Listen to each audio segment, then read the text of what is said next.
It's a special edition, if you want to call it that, of the What Podcast this week. Brad is not here with us. As you can see, he's down in New Orleans dealing with Hurricane Ida. Looks like we're all going to be dealing with it if the weather forecasts are accurate. But let's get ready to go. It's Bonnaroo week.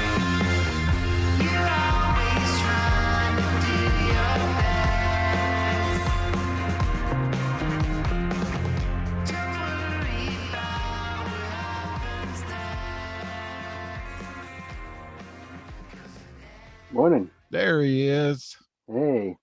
How are you? Great. How are you doing? I'm doing well. We're already up and recording.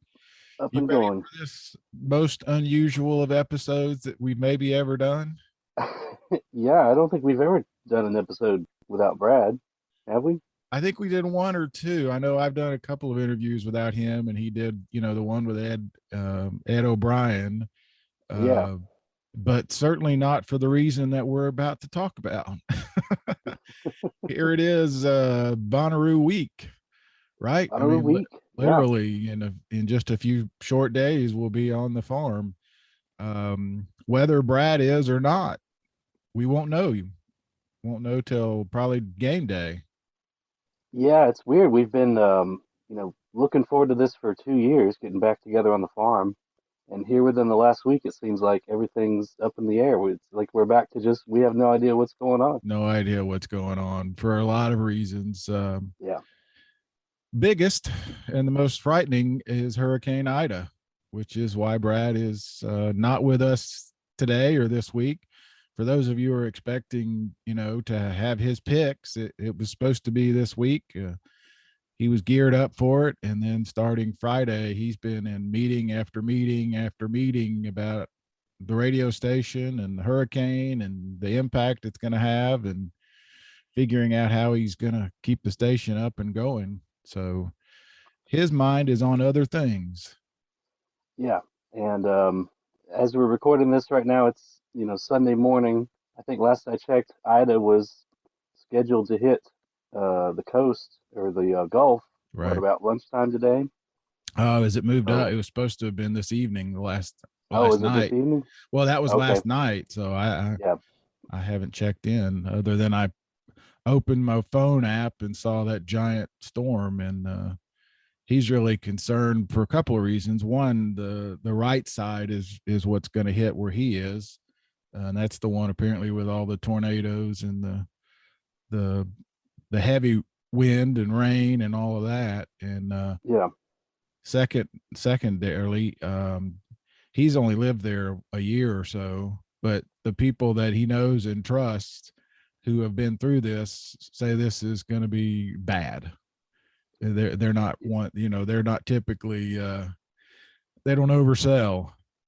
Yeah. You got to pay attention when they say it's going to be bad. Yeah. And this is what, 14 years after Katrina, right. Almost to the day, right? Right. Anniversary. Yeah. That's right. Yeah. So that's where Brad is.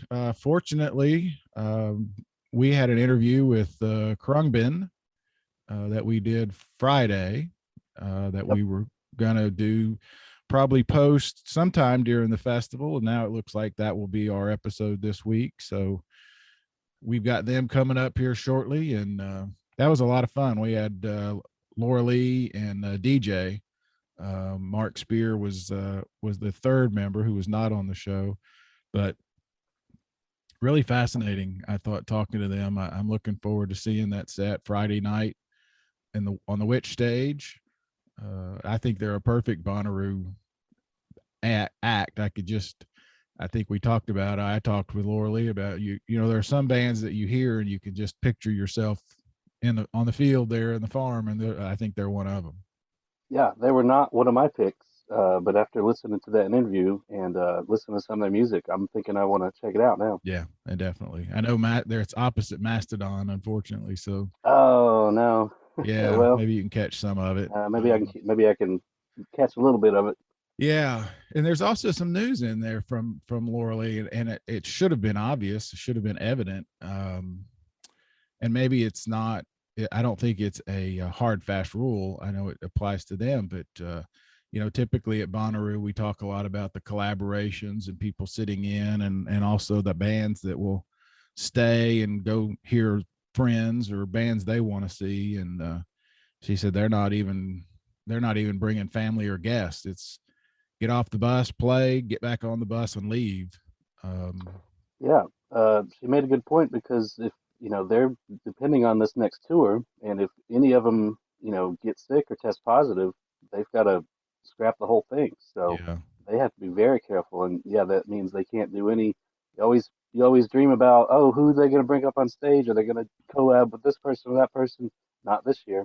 not And this I'd year. say you're right. It's probably going to be the case for a lot of these artists that just depend on touring in order to make a living, and they don't Right. want to put anything at risk that would cause them to cancel a tour. That's exactly right. Yeah. Leon Bridges being the one that triggered me to ask the question because he's on the bill, but he's Sunday um, night. So the timing wasn't going to be right anyway, but it seemed like an obvious Yeah, kind of question to yeah. ask. But that's Hmm. when she said, no, they're going to pack up and get out, um, do their set, which she promises is going to be pretty epic, pretty, they're bringing it, as she said. So Yeah, yeah. I'm I'm really looking looking forward to forward it. to it. Yeah. But yeah, I mean, getting in and getting it out, you're not going to have artists that just come and experience the whole weekend, like you would during a normal year, I guess. Yeah. One thing we'll have to look at, I'm going to look out for, probably when most of you are listening to this, it'll be Wednesday evening or Thursday morning. So you will already have dealt with the rain and the mud. Um, that's the other big news, that I was thinking about that, though. They won't open Centeroo until Thursday. Correct. So there won't be, 80,000 people walking through mud holes there. Out in GA is where everybody will be. So um, hopefully that doesn't become like it has in the past. They've done a Hmm. lot of landscaping and stuff like that to prepare for things like this. Um, Yeah, I I read some posts. I think from a guy named Eric. I think he's down there working on Bonnaroo, like setting up some of the structures and all that. And he said right now the field is very dry, and they did have some rain, last week. Right. So he said that land can soak up a lot of water. Yeah, that's But I don't good. know. Yeah, that's good. It's going to be good for us. Probably by the time Thursday and Friday rolls around, it'll be fine. But yeah, Tuesday and Wednesday, when a lot of people are coming in and setting up, it could be rainy, could be muddy, Yeah, and that also affects travel. If you're traveling a long way, you're going to be driving sure through some does. rain, and you're probably going to hit traffic because you've still got people evacuating from New Orleans, Mm, that's right. and yeah, And setting so up there's a a lot of things. campsite in the rain is not a lot of fun. Never fun. I've had to do it Yeah. sitting up or breaking down, either one. The good news is it's happening. Uh, Also, good news is once the rain does get out of here, the weather is going to be amazing. Uh, Yeah, it looks that way. Low 80s, which is amazing for a Bonnaroo. So that's very good. Anything else? Any other? Feels like every day is something new. I know every day it feels like we have another snag or another, you know, monkey wrench thrown in there, but um, got to stay positive. By the time we get there and set everything up, open that first beer, it's going Yeah, to be a wonderful weekend. Yeah, that's it it's exactly. just I getting I, to that point. I actually talked to Brad and our campmate Brian Stone on Saturday, and Stone's, if there's a curmudgeon in the group, it's probably Brian, but he's the same way. Yeah, He's like, man, I'm, no attitude, nothing we can do about it, just be prepared. And yeah. I talked to him last night, and he said pretty much the same thing. It's a weird year. There's a lot of stuff up in the air, but we'll just roll with it, and it'll all work out. it always does. I Yep. mean, he and I are the worst, probably. We've talked about it until we are there, like you say, and open that first beer.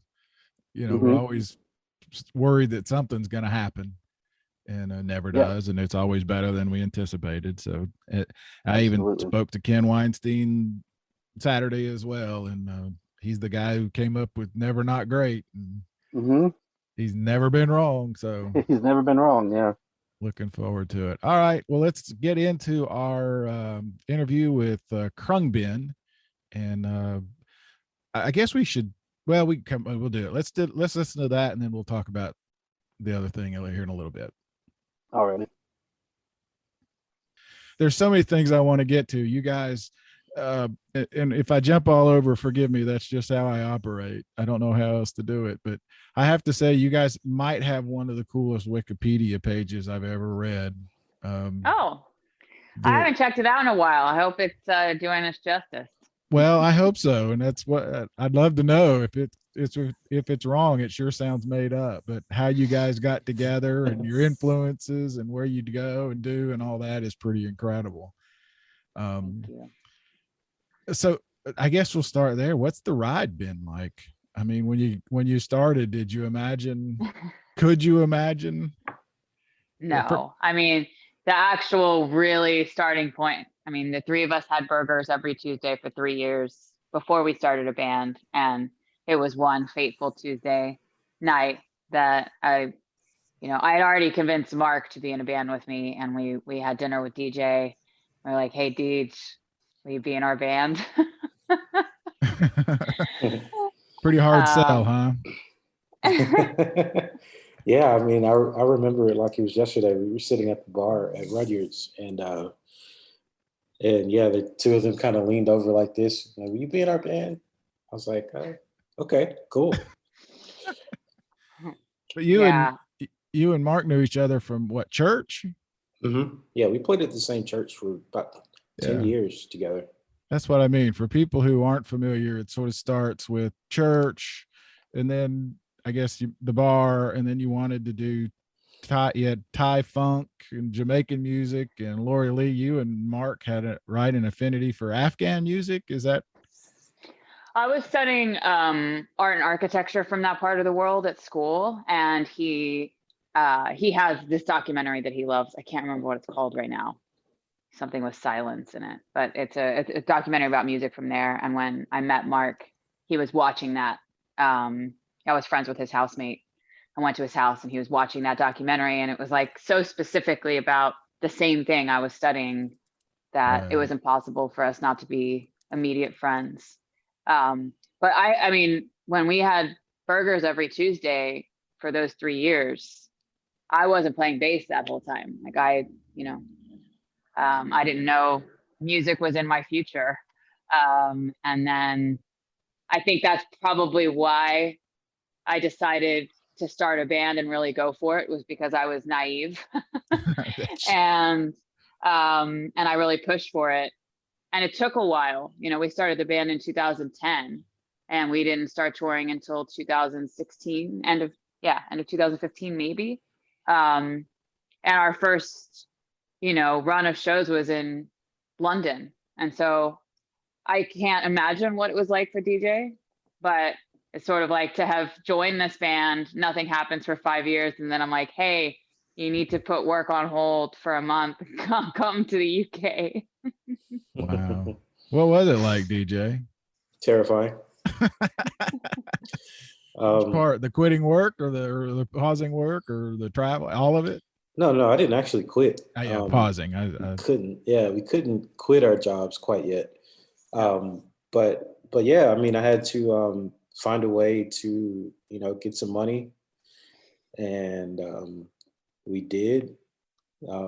My wife was like super supportive of, like, I don't remember any like negative anything about it when I brought it up to her. She was just like immediately like, go. Wow. Yeah.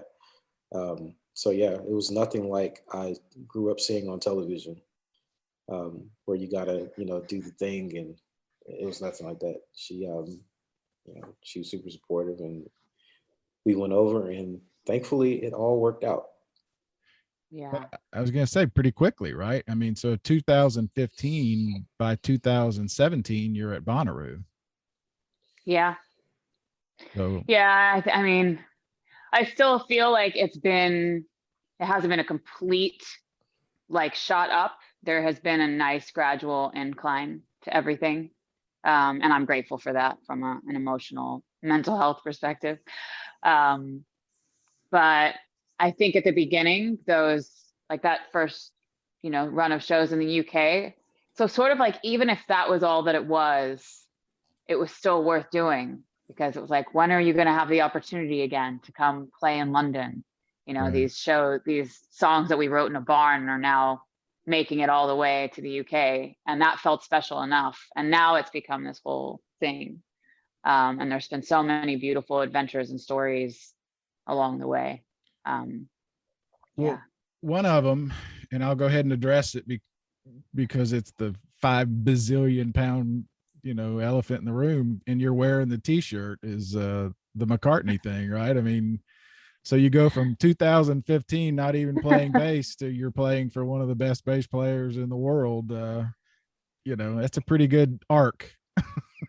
Yeah, it's true. I'm very loud and proud wearing this t-shirt. I would be. Yeah. I might have to get a dozen of them so I can keep wearing them. Yeah. Well, tell me about that experience, though, both of you. I mean, I remember we got a text about it, which is a really funny way to get news delivered. But it was one of my favorite days over quarantine. It was still in like the height of everyone being locked down. And I was in this room and saw our like band management text thread with this popping up.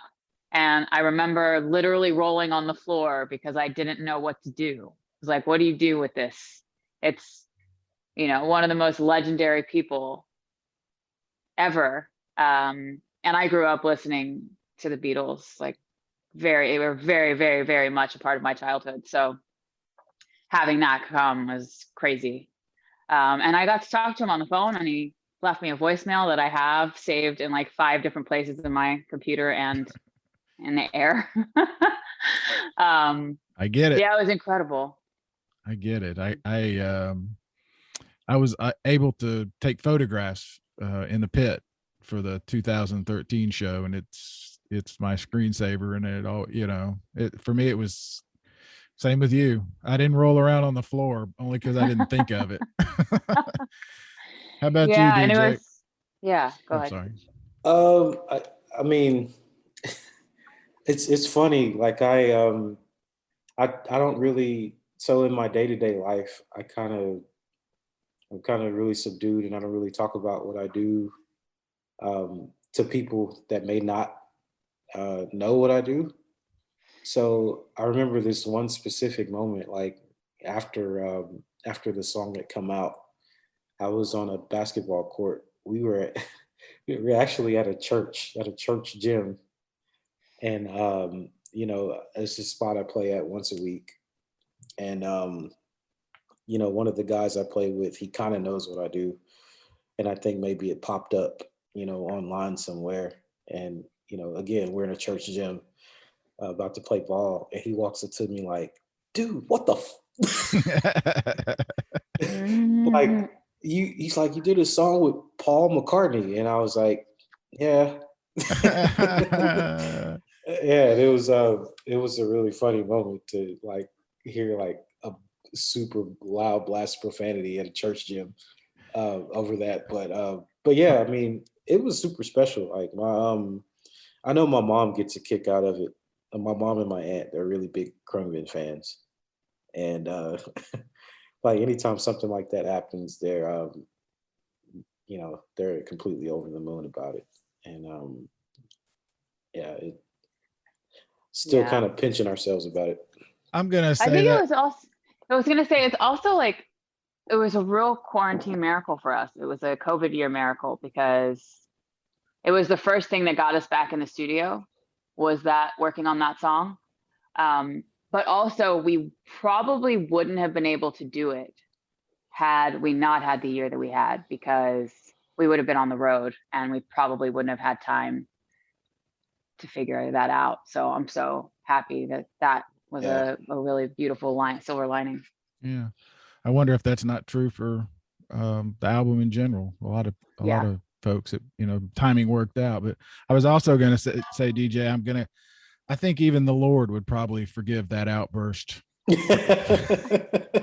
Seems spot on to me. That was one of the funniest moments. Yeah, Oh man. I'm gonna say if there's a time and a place, that was it.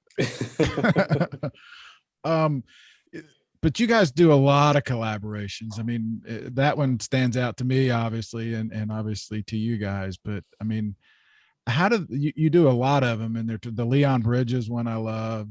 Um, there's just so many. How do they come about? Are they things you guys seek? Are they things that other people suggest? I really think collaborations are they just happen or they don't. Mhm. I think people that we've sought out to work with at different times where we're really kind of pushing for it to happen or reaching out to, have you worked on this? And you kind of like, if you're in that rhythm, it's probably not going to happen. Okay. When it works, it just works. The J Electronica is another one. The API DTA. I was listening to that Exactly. this morning. That That's thing, man, that hit me right in the feels. That one, I lost my dad about 2 months ago, and that's the thing is I miss being able to pick up the phone and call him, yeah. or seeing my mom will every now and then use his cell phone so it'll ring in as dad. That's a powerful song. Thank you. I didn't mean to interrupt your train of Oh no, thought, I but mean, that's exactly one of those things. We really had nothing to do with that. They lifted the entire track, and, performed over it. And we got the call that they wanted to use it, and we listened to it with them on the phone and approved it, and it happened. But it was like, it just happened really easily. And from speaking to them about their experience with the song and their experience of loss, the song really resonated with them, and it just worked. And I think that's how that happens. That was certainly a special day. yeah, it's Yeah. powerful. DJ, is that something that you all the collaborations, is that something that you would have imagined 10 years ago that you would be doing, and even now, is it something that you seek out, or do they like Lily was saying, they just sort of happen? And I wouldn't glad. have imagined any of this happening like 10 years ago. Like, what, 10 years ago would have been 2011. So Yeah. musically, I think, 2011, we were pretty much just starting out, kind of just playing our first shows at that point. So um, I definitely wouldn't have seen where we are now. And I think collaborations work best organically. It's not usually when it's a thing where you got, two managers that are talking to each other and like, hey, you should, have our artists have a play date. It may work in some cases for some people or some artists, but that's not really how we get down. There has to be a connection that happens. And for one, the artists have to like each other. You can't put two people in a room that don't really dig what the other is doing and expect something special to come out of it. It's going to feel contrived in a way. But yeah, that wasn't the case with Leon. We were, like I said, in the most organic way. We were on tour together in 2018. We were supporting Leon and just getting to hang out with people from day to day, and not just Leon, his entire band and crew. We became like family on the road.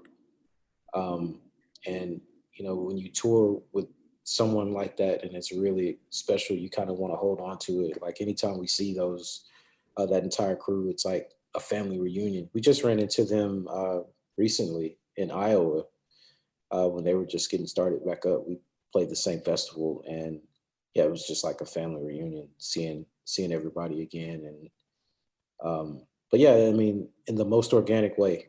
Yeah. That's what's best. And sort of obvious. Well, at least especially at that point, we had very little lyrics and singing on our songs. So it's like, here's the band, there's the singer, boom, Because I'll see comments online. It's like, oh, Khruangbin should collaborate with Santana, and it's like, well, who plays lead? You know. Yeah. Yeah, that's it. It gelled really quickly. Leon was at a couple of our like sound checks or during our set before him. I'd see him side stage singing over our songs, but not singing what we were singing, just sort of, you know, freestyling. And we sent him a track that we had in the vault, and literally like not 12 hours later did he send it back to us with lyrics on it, and was like, well, all we have to do is go into the studio for a day and record this. And then obviously it was like, that worked, so why don't we do it again and again. But what a special project.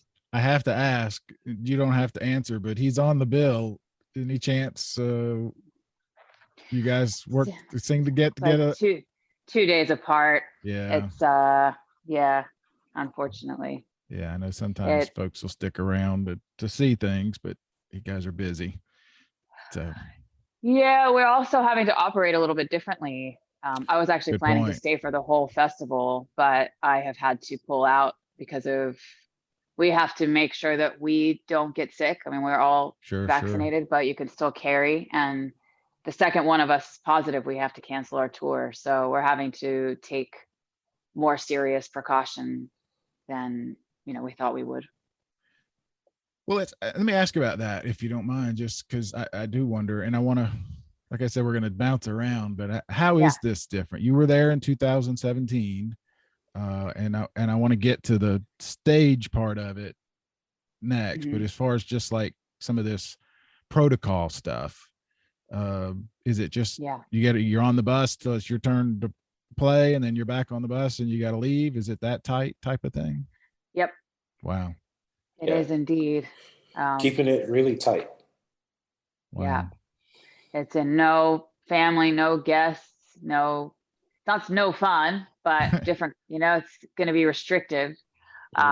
We can't go see other acts. We can't do anything outside of our bubble, because that puts the tour at risk. And ultimately we want to keep touring, and hopefully this period will pass and we can open that bubble up ASAP.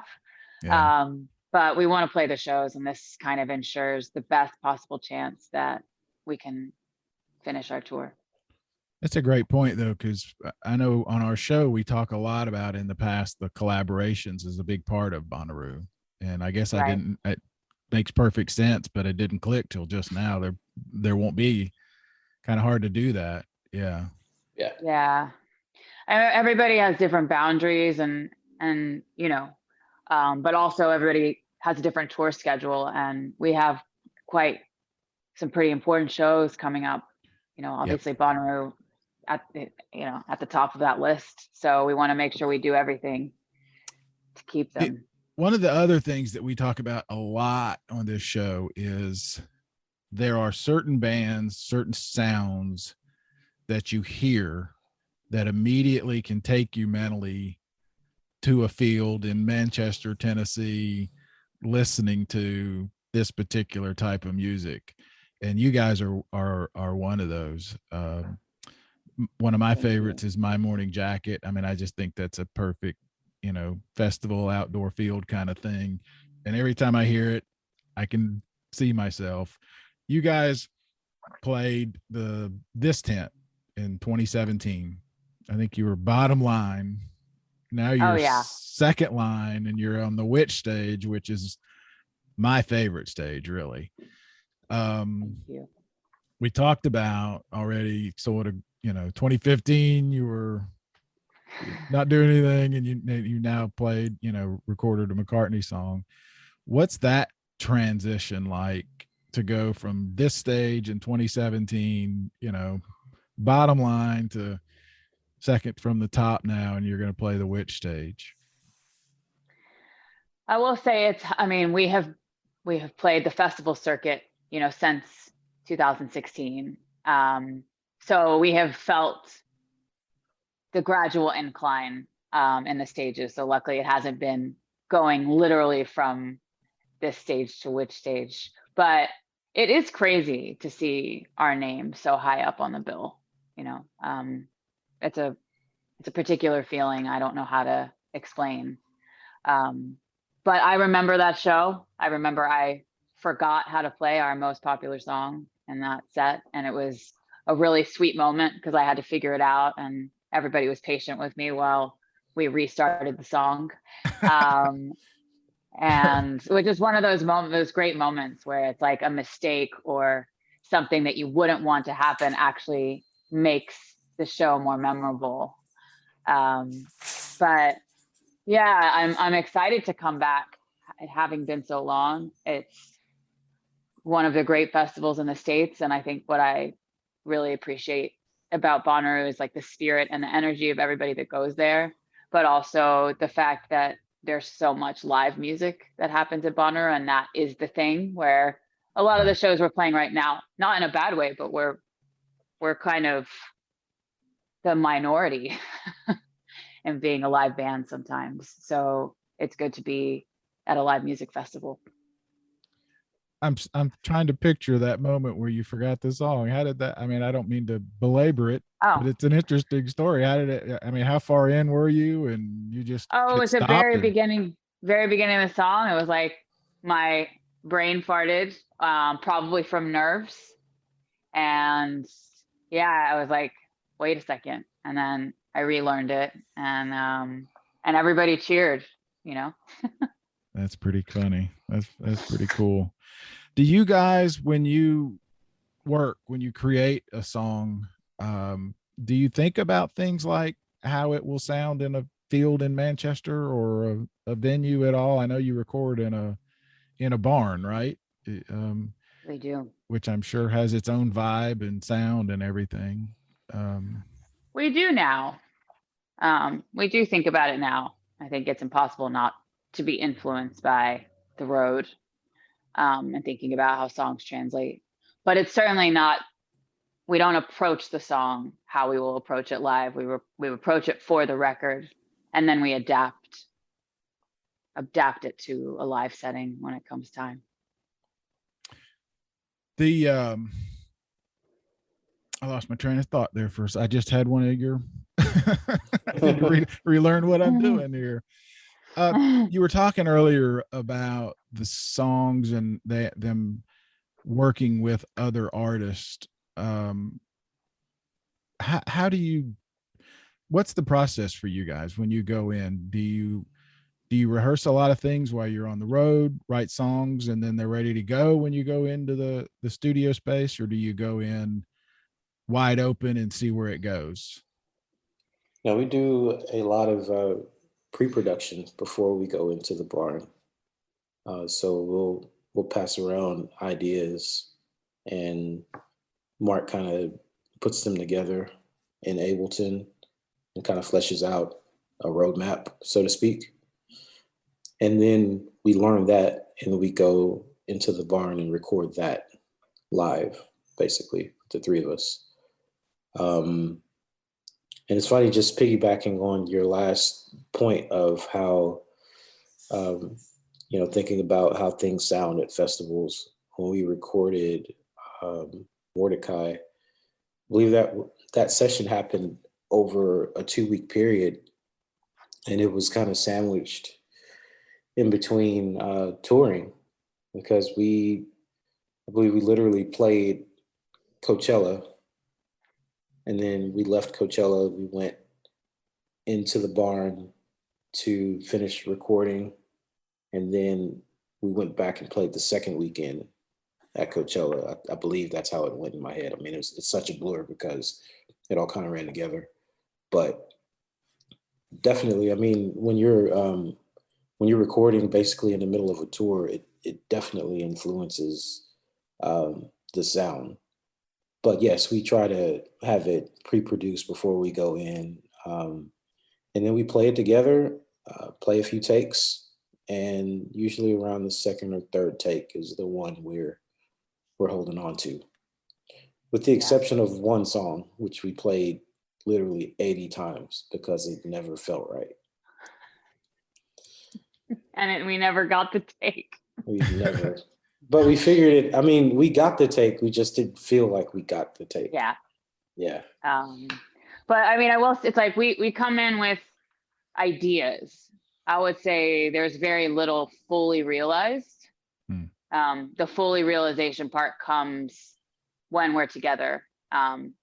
Because I kind of feel like the theme of every album or whatever the concept is actually just whatever happens in that period at the barn. Because in order to record at the barn, we have to load up.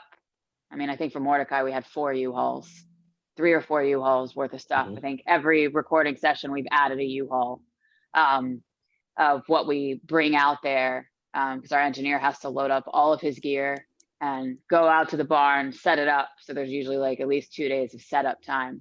And then we record. And then when the time is over, it's like, we can't go out there. We can't just pop into the barn for an extra day session. It's a whole ordeal. So whatever gets captured in that time period is what we have to work with for the record.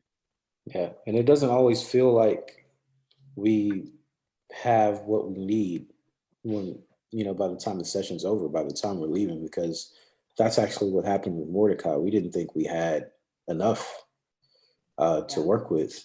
And you give it time, you give it some space, and you come back and you start to open things up and listen to the pieces that you have. And it's like, oh, well, maybe we do. I think we do. There's something here.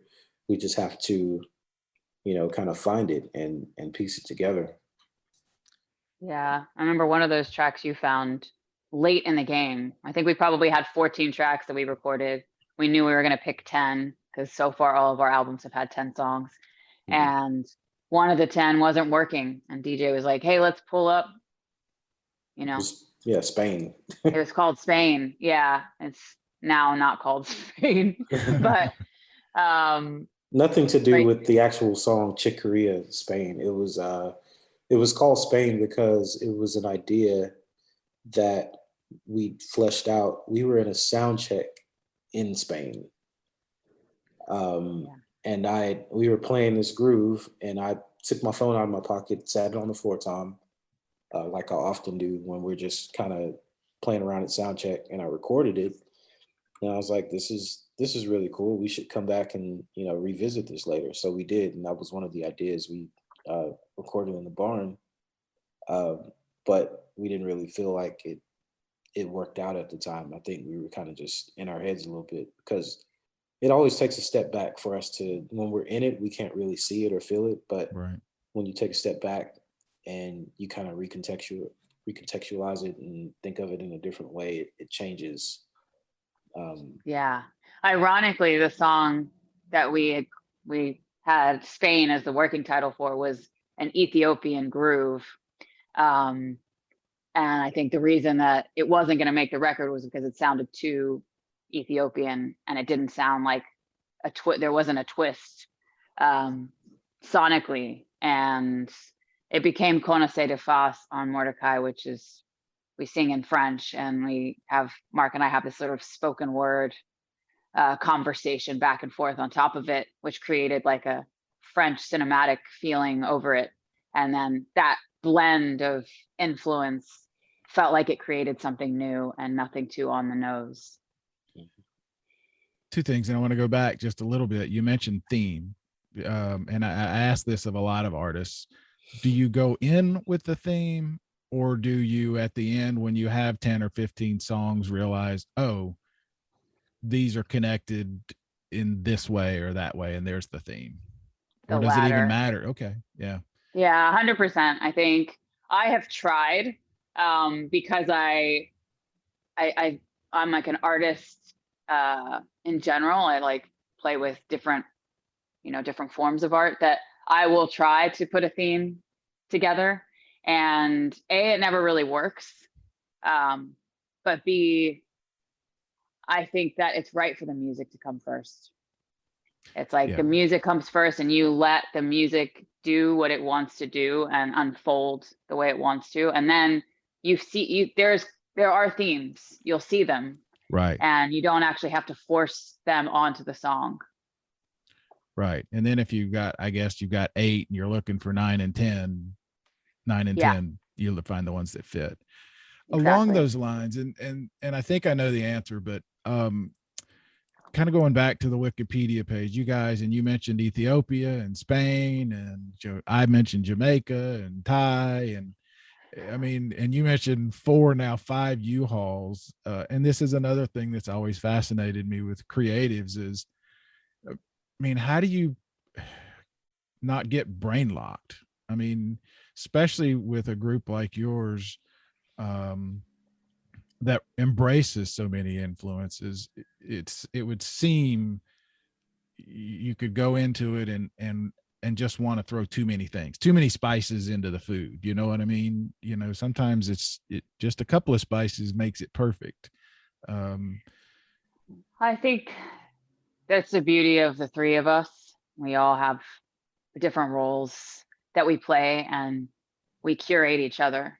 I would say that out of the three of us, Mark is plagued with what you're talking about more than the two of us. Like he has so many ideas, and he's listening to so much music, and he wants to incorporate so many things that sometimes he gets, crazy eyes a little bit in thinking, and DJ and I will usually pull back.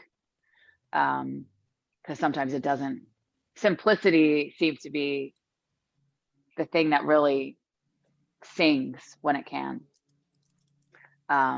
So yeah, I think it's just checking each other sometimes, or if we get to that headspace where it's getting too convoluted and we work on another song, we just stop and work on another song and come back, because the power of circling back around and taking a break from things and letting things simmer is so valuable.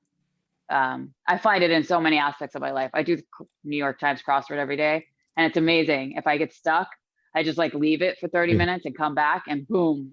Yeah. Somehow all those answers were in my head the whole time. Yeah, me too. Then it makes perfect. I do it the same puzzle, and I'm the same way. And I also remember, I think it was Robert Frost or somebody that said he would write a poem, put it in a desk drawer, and leave it for a year, and come back and wonder who the hell had been touching his poem. Who messed it up, who screwed with it, or whatever. But just a couple more. And again, I can't thank you guys so much enough, rather, for taking the time to do this. It's fascinating to me. The whole songwriting process thing it's just amazing. And it kind of goes again to the same thing with all of the influences, and forgive me if it's such an obvious question, but what is the thing or the things that tie it all together? I mean, when somebody sees a lot of influences, I mean, there's bands that are straight ahead. They know their lane is whatever it is. And then there are guys like you who just like to listen and pull from here and there. What are the things that connect the influences, the musics that you listen to?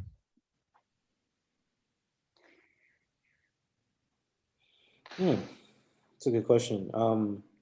I know that I would say the three of us have different tastes in music. The three of us all listen to different things. I can think of there's probably music that each of us listen to that the other two may not listen to, that goes for all of us. But in the Venn diagram, Khruangbin is what we all like. Yeah. Where the circles meet, in a sense. Yeah. I'd say that's the only way to describe it. It's where it's the thing that connects all those things is whatever the three of us all like. And is it fair to say it's a vibe or a groove, or it just can vary? It can be all those things. I think a vibe is probably the closest thing to say. Okay. Because there are in terms of grooves, they vary so much from, especially if you're listening to music from other places, they change so much. But I think there's an energy that seems to resonate with all of us. And the more and more I'm in this band, the more I realize Khruangbin just sounds like the sum of its parts. And it's like, you know, when people ask me to define us or what's our genre, and it's like, our genre is Mark, DJ, and me. That's it. Right. I don't know what else to say, you know? Right. No, I get that. All right. Any surprises for the show? You guys are going to play 8:45 on the Witch stage on Friday. So it's a great lead in to the Foo Fighters that night. And Mastodon will be over there. So if you know, I know, I'm a little bummed we're playing at the same time as Mastodon. it always happens. I but know it's 2017. You did a James Brown cover, right? Is Bonnaroo sort of famous for their surprises? Are you guys got anything planned special for next? It's a week from today. Man, that just hit me between the eyes. we're definitely trying to bring, you know, put our best foot forward for Bonnaroo. I don't want to shoot ourselves in the foot or count any chickens before they hatch, but we're gonna try to bring it. Awesome. Just put it that way. Yeah. DJ, Laura Lee, I can't thank you again enough. I'm so looking forward to seeing you guys in 1 week. I'm Thank really you so excited much. about it. All right. Thanks, Cool. guys. Really nice to meet you. Nice See to you meet you. soon. Thank you so much. Bye. Thank you. All right, Bye. bye-bye. Bye. All right. So that was Laura Lee and DJ. And as you heard her say there at the end, they're looking forward to putting on a special show Friday night, 8:30 on the Witch stage at Bonnaroo. We are there. That's the other thing I want to talk to you about is what we're going to be doing. If you're listening to this, I'm going to assume it's Wednesday, maybe Thursday morning. Our hope and plan is to have as many updates as we can. They won't be hour-long shows, I don't think. We may try to not turn out some 10, 15, 20-minute. I don't want to put a time limit on it, but as we find news and find features, we hope to get them out there, and we're going to work with the guys at Consequence to get them up as quickly as we can, and maybe even have some written updates in addition to. Yeah, we want to get out as many morsels out as we can, whether it's a 10 or 15-minute deal, or, you know, hopefully we'll get some interviews too that we can publish after the festival. Yeah, definitely. That's the plan. So, all right. Well, a weird show, not a planned show. Yeah, but I know we were all hoping to hear Brad's picks. I was looking forward to it. So I know. I even had a drinking game, which he wasn't happy about. I was gonna propose that we have a drink every time he talks about one of his picks because he's had dinner with him. I don't know if I got that much PBR to drink for that drinking game. Yeah, he wasn't happy about that idea. Yeah. Oh, the other thing I wanted to bring up was, you know, the map came out a couple days ago. Right. And I know we all had a big 3-way argument over what moved and what's changed. And, you know, like you said, we're all just arguing over a cartoon map. Yeah. It was funny because it illustrates the passion that we all have. I don't think we were alone. You know, we were. I didn't go so far as get a ruler out and measure things to scale or anything, but it got close. I know we were picking it apart. I mean, just every little thing. Where's this road? Why isn't this showing over here? And yeah, I do. I have heard that our campsite is going to be in the same place as it was, and I think that was the biggest cause for concern or angst or whatever you want to call it. yeah, that was my confusion because I haven't been back there as many times as y'all have, so I'm not as familiar with, you know, what goes where. But we're going to be pretty much the same spot. Works for me. Yeah, I mean there are some definite changes. Like we've said, Calliope is gone. The Silent Disco looks like it's in a different corner, moved kind of over where Calliope was, and yeah, the big one everybody noticed was no Snake and Jakes. Right. So, and it looks like that's going to be, they painted it white. That's going to be the House of Matrimony, where the Dolly Parton impersonator will marry you if you want to. Man, if I wasn't already married. Dang it. Dang it. All right. Yeah, no, that will be the big thing for us Thursdays when we get there to see what's changed, do the walk around and figure out what's changed. And yeah, which is another shame we can't get in Wednesday, because isn't that normally when they do the press Yeah, they're Really? not doing the Not walkthrough. doing. Yeah. But that's all right. It's going to be raining Wednesday, so there's Yeah, trade-offs, right? it's almost kind of like, we've been upset we can't get in Wednesday. Now it looks like that's probably Yeah, gonna be okay. I know. I know. Thursday's gonna be fine. I do like getting in Wednesday because and for people who are traveling, it's you can relax. It's nice to be able to wake up Thursday morning and already be in your camp. That's right. Getting an extra day to set up and then not have to rush because there's not a show to go see, and yeah, Right. it makes it a lot easier. Makes it different. But for us, we live close by, like an hour away, so getting there Wednesday, Thursday, it's not a big deal for us. But I No, mean, if you're traveling and you've got you know plans to come and it takes you 6 or 7 hours or 12 hours or whatever, and it makes it tough when everything's up in the air. You don't know when you're getting in. yeah, you feel like you're rushed. And so Hmm. being able to get there, I like this idea of them opening it up on Tuesday and Wednesday. I'm for that reason. It lets the infrastructure relax too. So Yeah, yeah. Instead of everybody all showing up at once, right, they can stagger the entrance in and get everybody set up one at a time or area at a time rather than right. a free And for all. So always have to remind ourselves too that 60 some percent, this is their first time. So, that's right. All They've right. got no reference. Yep. Well, that's part of what we're going to be doing is when we get there, figuring out what's different, what the news is. There's going to be a bunch. This is an amazing year, like none other for sure. Yeah, and do you anticipate any more maybe lineup replacements? I mean, I don't know. we just I, just last week we lost what Uncle was it? Acid. Uncle Acid, which sucks, and then the other one we lost was Weather Station. Was that it? I don't remember that. I don't I don't remember, but know. the It replacements. seems like everybody Uh, you picked I from the know very beginning. this whole year it's like Yeah.